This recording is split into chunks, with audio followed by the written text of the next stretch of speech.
JT.fr, fournisseur officiel de football. Bonjour à toutes et à tous, on commence ce JT Foot Mercato par la polémique autour du PSG-OM. Hier, les Phocéens ont subi une vraie déroute à Paris, défaite 4-0 pour les joueurs de l'OM. Après la rencontre, les Parisiens sont eux restés dans le stade pour célébrer la victoire avec leurs supporters. Des images symboliques comme un regain d'amour entre les fans et les joueurs, surtout lorsque le très jeune Titi parisien de 17 ans, Warren Zaïre-Emery, a pris le mégaphone pour communier avec le COP.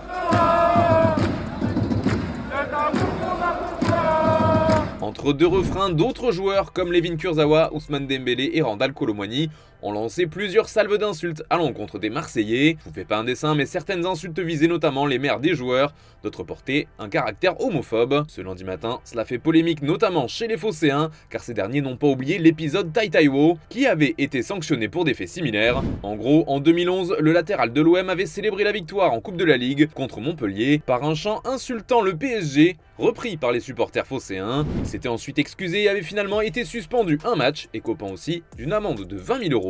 Aujourd'hui, les fans de l'OM réclament que les joueurs parisiens soient également sanctionnés et que la jurisprudence Taiwo soit respectée. Mais ce n'est pas tout, puisque les politiques s'en sont également mêlés. L'ancien ministre Olivier Klein, aujourd'hui à la tête de la délégation interministérielle à la lutte contre le racisme, l'antisémitisme et la haine anti-LGBT, a annoncé qu'il allait saisir le PSG et la LFP afin que des sanctions soient prises. La ministre des Sports, Amélie Oudéa-Castéra, a également réagi.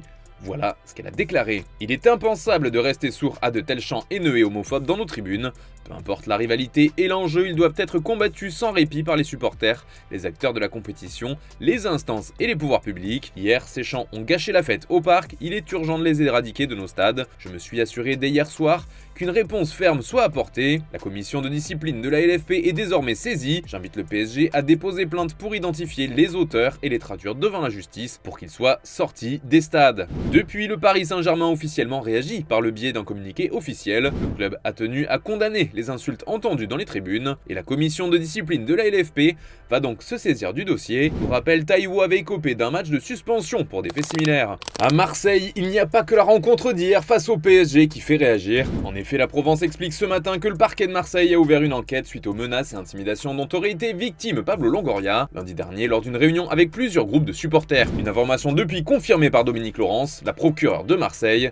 Le dossier Longoria avance donc en coulisses et l'autre gros dossier sur la Canebière, c'est celui du futur entraîneur. Plusieurs noms ont d'ores et déjà été évoqués pour prendre les rênes de l'équipe et d'après nos informations, un ancien sélectionneur de l'Italie a été proposé à Marseille. Il s'agit de Roberto Donadoni qui a écumé les équipes de Serie A en tant que coach et qui a donc été également à la tête de la sélection italienne entre 2006 et 2008. Un profil expérimenté qui pleurait plutôt aux dirigeants phocéens, même si on en croit la Provence, Jacques Abardonado pourrait rester le coach intérimaire encore quelques temps. Le journal local explique qu'il devrait être maintenu au moins jusqu'à la prochaine trêve internationale début octobre. Et puis on parlait tout à l'heure de Donadoni, mais un autre coach est évoqué aujourd'hui, cette fois par RMC. Il s'agit de Christophe Galtier qui serait toujours autant apprécié à l'OM.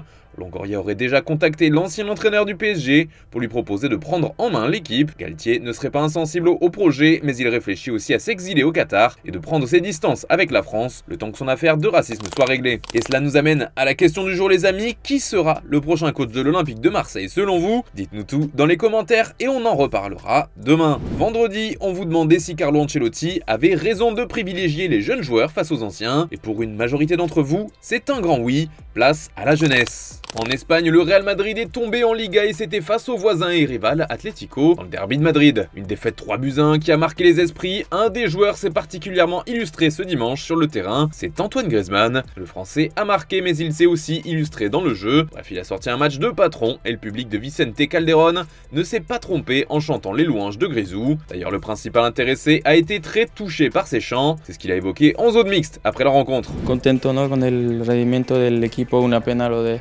Roma, pero ya está, habíamos dicho que estábamos haciendo un gran partido y estábamos esos 3 puntos, jugar así en casa, un ambiente increíble. Sí, muy contento, orgulloso, lleno de alegría, a puntito de tener 2-3 lágrimas que caigan, así que me hice fuerte y pensé en otra cosa, pero sí, la verdad que muy feliz, como dije, sé que había hecho algo malo y que iba a volver a dar todo en el campo para volver a escuchar eso y la verdad que me llena de alegría y de... Du côté du Real en revanche, c'est la soupe à la grimace ce lundi. La correction face aux Colchoneros coûte cher. En effet, cela met fin à une belle série de 5 victoires de suite, mais surtout, cela laisse le Barça seul en tête de la Liga. Un coup dur pour Carlo Ancelotti et ses hommes. D'ailleurs, le Mister assumé considère que cette défaite est pour lui. Les défenseurs centraux ne se sont pas bien placés dans la surface, mais le fait que l'Atleti soit l'une des équipes qui défend le mieux en Espagne fait aussi une différence. Ils sont forts dans les duels, ce n'est pas évident de trouver des espaces. Il y a eu un manque d'efficacité de l'extérieur, mais je maintiens qu'aujourd'hui le problème était défensif et non offensif. Je pense que j'aurais pu faire mieux. Évidemment, lorsque l'équipe ne fonctionne pas, c'est ma responsabilité. Et puis c'est officiel, l'Ajax Amsterdam s'est séparé de son directeur sportif, Sven Mislintat.